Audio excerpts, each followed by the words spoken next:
네, 안녕하십니까. 제임스 홍 변호사입니다.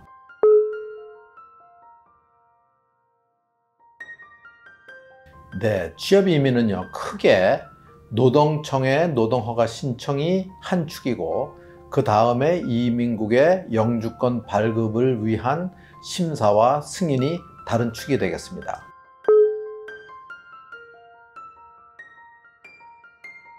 노동청의 노동허가 신청은 고용주가 신청하는 것으로서 고용주가 필요한 직책, 필요한 직무를 설명을 해야 되고, 거기에 맞는 책정 임금이 정해지고, 또 거기에 맞는 그 구직 내용과 요건들이 정해져서 이민국의 승인을 받는 것입니다.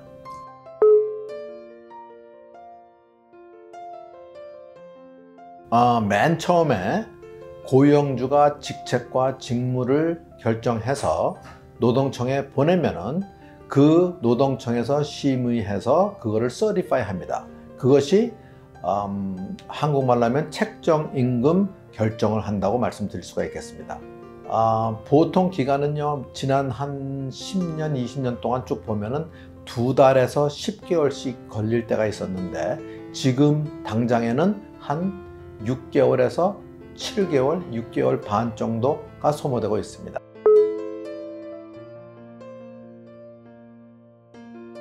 책정 임금이 결정되면은 이제 고용주가 그 인포메이션을 가지고 여러 가지 매체에다가 구직 광고를 하게 됩니다.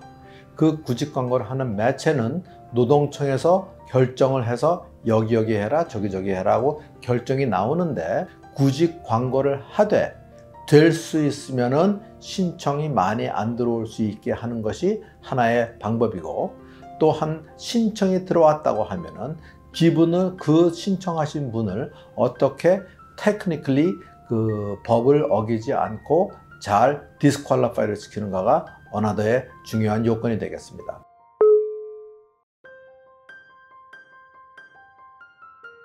구직 광고 후에 마땅한 직원을 못 찾았다든지, 또는 마땅한 직원이 어플라이를 안 했다든지, 그러한 증거에 의해서 원하시는 영주권 신청자를 위해서 노동청에 노동허가 신청이 들어갑니다. 그 노동허가 신청 애플리케이션이 우리가 흔히 얘기하는 perm 애플리케이션이라고 그러는데, 거기에는 고용주 인포메이션, 또는 영주권 신청하시는 분의 학력과 경력, 또는 구직한 그 매체들의 종류들을 다 열거하셔야 되고, 직책, 직무, 그 다음에 prevailing wage, 책정 임금, 그것들을 다 써가지고 온라인으로 이 노동청에 서밋을 하게 됩니다. 보통 한 2달에서 8개월, 9개월 정도 걸리는데요. 요새는 한 오래 걸려요. 그래서 한 8개월, 9개월 정도를 보셔야 돼요.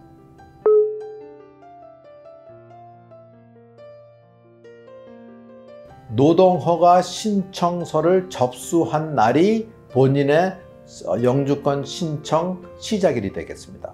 그 전에 하는 책정 임금 신청이나 구직 광고는 미리 준비하는 과정이지, 이민국에서 볼 때에는 영주권 신청 일자가 아닙니다.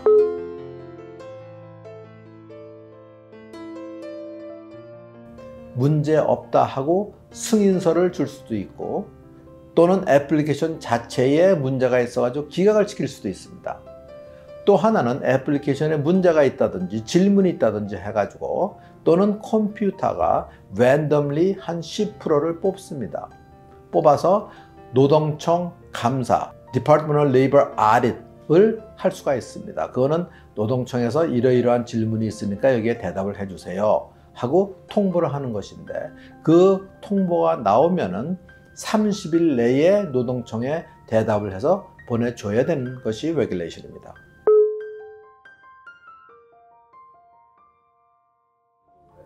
많은 분들이 거기에 대해서 confusing을 하고 계시는데요.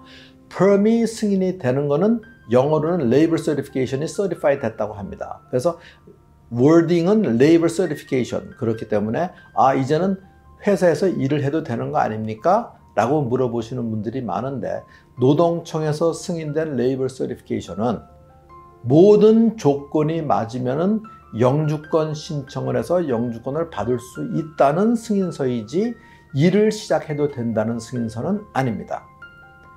취업 이민 수속 중에 일을 할 수 있는 프로세스는 EAD 카드, Employment Authorization 카드가 나온 후에 그걸 가지고 그때부터는 일을 할 수가 있습니다.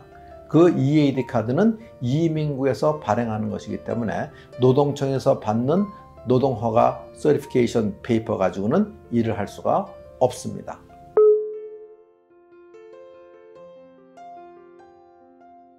이민국에 펌을 접수하면은 약 10% 정도는 컴퓨터가 랜덤리 뽑아요. 그래가지고 구직 광고한 거 또는 직책을 어떻게 결정을 했는지, 왜 그러한 요구사항들이 들어가는지 그런 것들을 질문으로 페이퍼가 오게 되는데, 그거를 대비해서 첫째는 구직 광고하는 것들은 모두 다 세이브 해야 되고, 애플리케이션이 들어오는 것도 다 세이브를 해야 되고, 애플리케이션이 만약에 들어온다 그러면은 언제 어떻게 애플리컨트한테 이메일을 보냈고 컨택을 보냈고 어떠한 과정에서 인터뷰를 했고 인터뷰 결과는 어떻게 됐다는 것을 모든 것을 서면화해서 가지고 계셔야 됩니다. 또한 구직 직책에 따라 가지고 요구 사항들이 다 다르게 들어가는데, 그 요구 사항을 예를 들어서 대학교 졸업장이 필요하다고 요구한 직책이랑 대학교 졸업장과 2년 이상의 경력이 필요하다고 들어간 직책이랑 그 다른 점 같은 것들을 justify 할 수 있는 다큐멘트나 설명서가 필요할 것입니다.